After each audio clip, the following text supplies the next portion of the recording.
Yang saya hormati Presiden Republik Indonesia, Bapak Prabowo Subianto di Jakarta. Pertama-tama saya mengucapkan terima kasih atas rasa empati, rasa kepedulian, dan rasa kemanusiaan Bapak terhadap anak-anak Gaza yang menjadi korban ketidakadilan di negerinya sendiri akibat perang yang tidak habis-habisnya itu. Tentu bukan hanya Bapak Prabowo saja, tapi kami semua rakyat Indonesia juga turut berempati terhadap peristiwa yang terjadi di Gaza. Tapi bukan berarti solusinya mereka harus ditampung di Indonesia walaupun cuma sementara waktu dan demi alasan apapun. Kenapa para korban Gaza itu tidak ditampung saja di negara-negara Arab lainnya yang lebih dekat dengan Palestina? Ada negara Turki, ada negara Arab Saudi yang terbilang aman, atau ada juga negara Uni Emirat Arab dan beberapa negara Arab lainnya yang bisa menampung anak-anak itu. Tapi kenapa harus ditampung di Indonesia yang jaraknya begitu jauh dan yang harus mengeluarkan biaya yang tidak sedikit?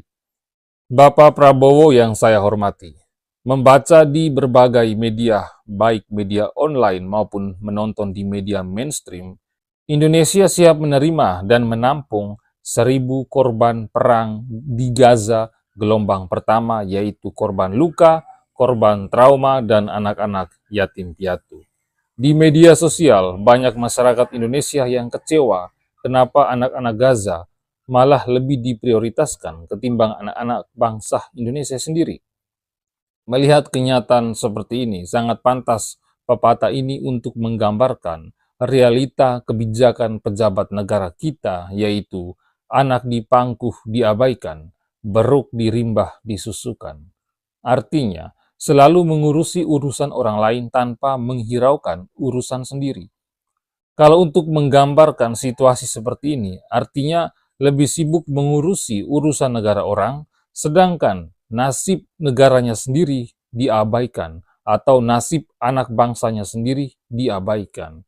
Atau juga ada pepatah lain yang menyebut, gajah di pelupuk mata tak tampak, semut di seberang lautan tampak. Artinya, situasi dan problem yang ada di negara orang nan jauh di sana terlihat jelas di hadapan para penguasa Indonesia. Sedangkan problem yang dihadapi anak bangsanya sendiri, bahkan sebesar apapun problem itu, penguasa kita tidak memperdulikannya, seolah-olah tutup mata. Bapak Prabowo yang saya hormati, persoalan di negeri kita dan nasib anak bangsa generasi penerus negeri kita ini sedang tidak baik-baik saja. Sedang menghadapi berbagai tantangan sampai dengan saat ini, di mana nasib para buruh atau karyawan yang di PHK di mana-mana.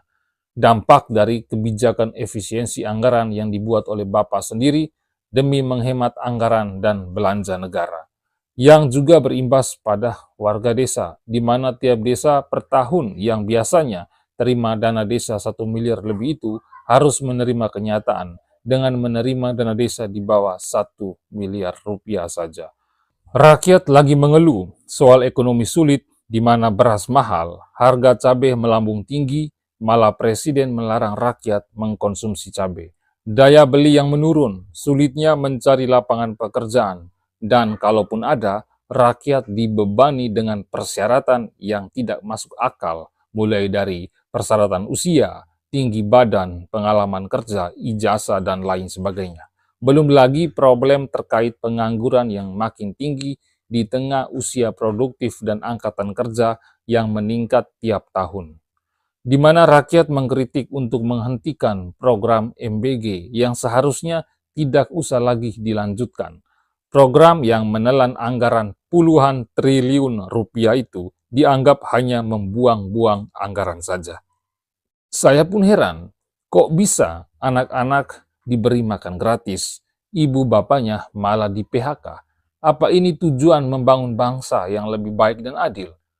Di mana juga kita melihat disparitas pembangunan mulai dari tingkat nasional sampai yang paling lokal.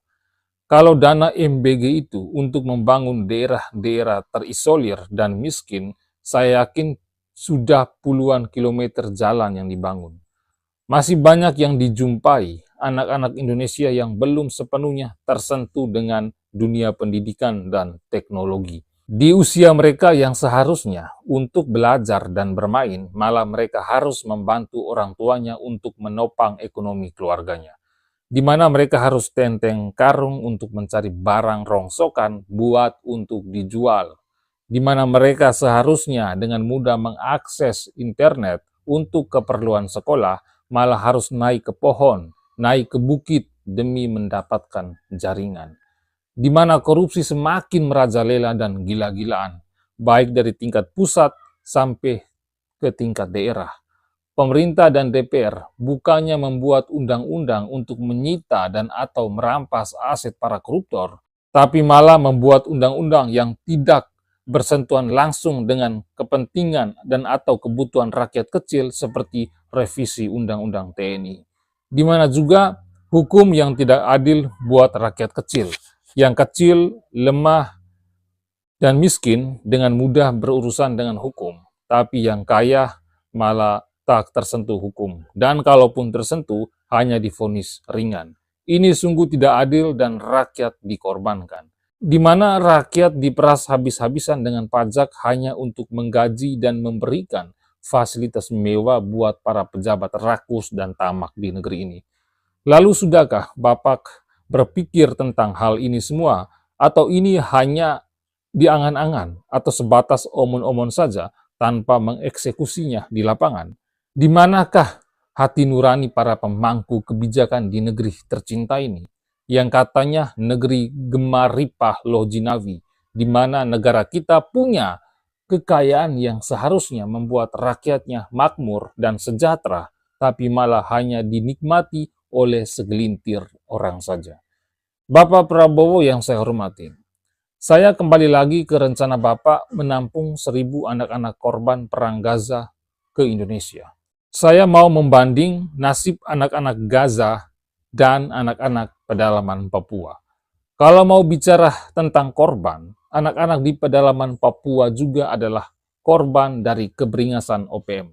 Sebagaimana yang kita ketahui, kalau pendidikan adalah senjata yang paling ampuh untuk mengubah dunia. Lah, bagaimana anak-anak Papua pedalaman bisa mengubah Papua yang lebih maju dan bermartabat kalau mereka harus kehilangan guru-guru mereka yang seharusnya hari ini ada bersama mereka untuk memperbaiki masa depan mereka, kalau guru-gurunya harus meninggalkan pedalaman Papua demi menyelamatkan nyawa dari kejamnya OPM. Anak-anak Papua pedalaman itu tentu tidak hanya trauma atas apa yang mereka lihat dan yang mereka rasakan, tapi mereka juga harus kehilangan masa depan, sebab sekolah mereka dibakar dan guru-guru mereka diusir, bahkan lebih dari itu, dihabisi. Pertanyaannya, sudahkah Bapak menyelamatkan nasib dan masa depan anak-anak Papua pedalaman itu dan dari trauma yang mereka alami? Kalau belum, lantas kenapa Bapak Prabowo lebih memprioritaskan anak-anak Gaza yang tidak punya kontribusi untuk negara ini? Anak-anak asing diistimewakan, sedangkan anak-anak asli bangsa kita sendiri malah diabaikan. Ini hanya akan menimbulkan kecemburuan sosial yang berujung pada gesekan antara anak bangsa dan warga pengungsi. Bapak Prabowo yang saya hormati, katakan saja anak-anak Gaza di Indonesia, mereka akan belajar tentang apa itu Pancasila dan Bhinneka Tunggal Ika, supaya sekembalinya mereka dari Indonesia, mereka bisa mempraktekannya atau mengaplikasikannya di negara mereka.